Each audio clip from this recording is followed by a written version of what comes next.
the world of psychology, there are a number of experiments or studies that are considered some of the foundational studies for how we understand the human person. Some of them are famous, some of them are infamous, but there are this collection of few that have influenced more than almost anything else how we see ourselves. Many of these experiments took place at Stanford University in the 1970s. Some of you may be familiar with some of them, like the Stanford Prison Experiment. But one of the kinder experiments is what is known as the Marshmallow Experiment. A lot of steps took place, but the basic tenet of the Marshmallow Experiment was they took a child and put the child in a room. And in this room, they sat at a chair at a table, and on the table in front of them on a plate was a marshmallow. And the person running the experiment would come in and tell the child they had two choices. They could have the marshmallow that's on the plate right now, or I'm going to leave the room for a little while. It would be about 15 minutes. And when I come back, if the marshmallow is still on the plate, you get a second marshmallow. But if the marshmallow's gone, if you've eaten it, that's the only one that you get. And the point was to test whether or not the kids could wait. They could delay their satisfaction. And the study initially found that the kids who were able to wait for the second marshmallow did better down the road. They had higher SAT scores. They got into better colleges. They made more money over their lifetime as they tracked these kids through their lives. In many ways, today's readings, the prophet Jeremiah, the Beatitudes, and the Gospel of Luke offer us a similar choice. Are we going to trust in the world, or are we going to trust in God? Now, the challenge is that what the world offers us, not only is it enticing, but it's often immediate. I can access it right away.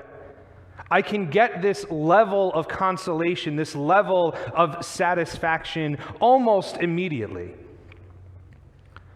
What God tends to offer me, sure, on the surface it's greater, it's a second marshmallow, but I have to wait for it.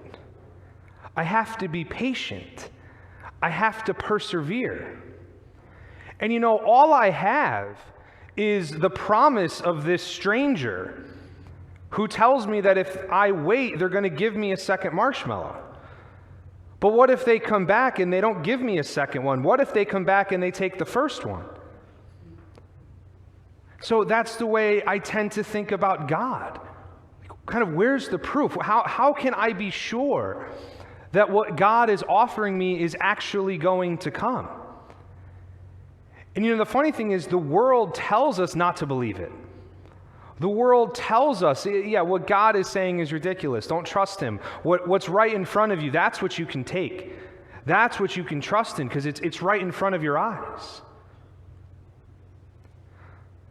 But the things that we end up clinging to, these false prophets in our lives that we think are going to provide us some level of satisfaction, some level of peace and joy, they don't.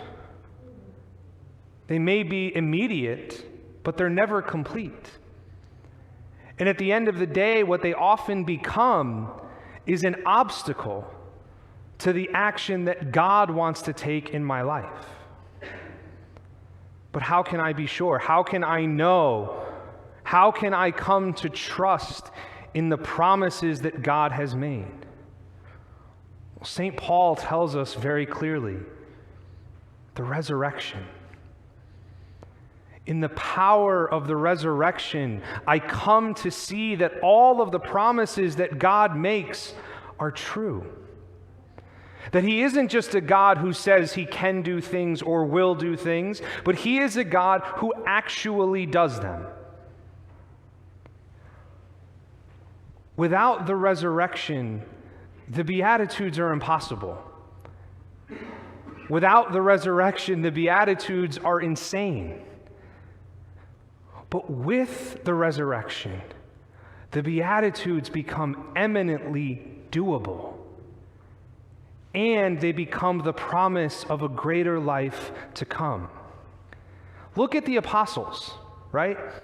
We all know the story of all the different apostles. Peter was a fisherman. Andrew, his brother, was a fisherman. Matthew was a tax collector. The Gospels make no effort to build these guys up. The Gospels make no effort to hide the fact that these were uneducated, unpopular, poor, provincial men who were fearful, who were timid, who, rather than accompanying this guy they had given their lives over to, had left everything behind for, to the cross. 11 of them fled. And their leader died. And then all of a sudden, you think they got the courage to go out and proclaim who Jesus is to the world? They said, yeah, he couldn't protect himself, but, maybe he's going to protect us. They went out and built what became a global enterprise. They proclaimed Jesus to the corners of the world because he died? No. They went out and proclaimed who Jesus is to the world because he lives, because the resurrection happened, because they encountered him there. And so the resurrection for us makes it possible to be poor, makes it possible for us to embrace even our poverty, because now it's not the place where I don't have something. Now it's the place where there is room in my life for God. Now it's the place where God can operate, where he can fill me, where his promises take root, where I can become generous in receiving the gifts and the blessings of God, and not limit them to just one moment or one place of my life, but realize that God wants to touch everything, wants to be present everywhere. And now I can live this in a beautiful way. And that becomes the real evangelization. That becomes the way that I spread the gospel, spread the good news to the world. That when the drought of poverty comes, or the heat of persecution comes, do I still live in the blessings and the grace of God?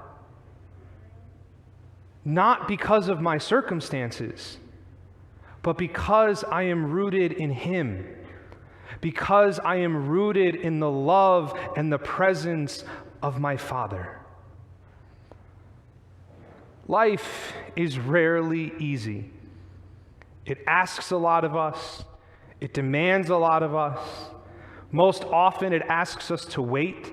It asks us to be patient. And sometimes it even asks us to suffer. But to put the Beatitudes another way, blessed are you when there is space in your life for God to act, because then you will encounter the one who is faithful, the one who can overcome all things, even death itself.